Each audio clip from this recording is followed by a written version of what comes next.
Hello, everybody, and welcome. My name's Kelley, and I am delighted to be here today talking with Yvonne Thompson. Now, Yvonne has been in the leadership space for over 20 years. She's put out this book, Creating the Accountability Culture, the Science of Life-Changing Leadership. But more importantly, in May this year, we'll be launching our inaugural launch of New World Leadership here into Australia. So, Yvonne, thank you. And I'm delighted to have you here to ask you some questions specifically about New World Leadership. Oh, thanks, Kelley. Thanks for having me. It's any opportunity to talk about this work I always take every opportunity. It's important.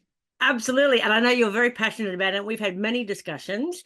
And as I was reading through the book, there was a couple of things that came out, and I thought it's language that we don't really know here or haven't heard a lot of here in Australia. And so I'd be really interested in asking you some things around that.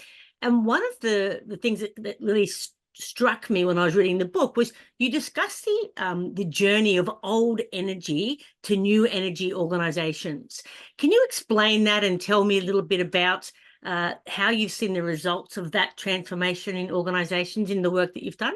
Fundamentally, the difference between the two, first of all, just to sort of build some foundation, is that a lot of the things that we've done in the business world is not scientifically based and never has been. It felt like the right thing to do. It allowed me to keep control. It allowed me to manage and direct, which is what we learn in university about being in business.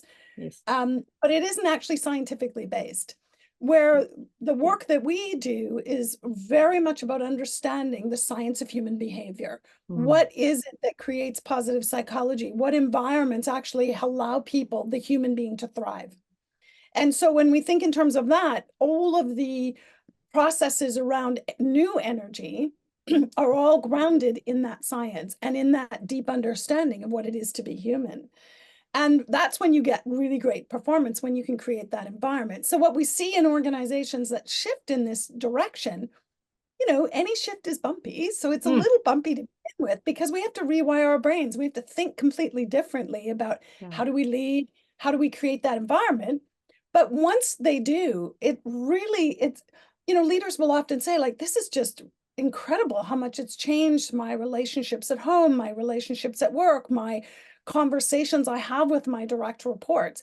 And so it really shifts the two things. One, the relationships and the connection that leaders have with their teams, but that ripple effect is then performance within those teams and also performance organizational from a company-wide and community-wide, because they take this new approach into everything they do, into their communities, in their volunteer work, everything.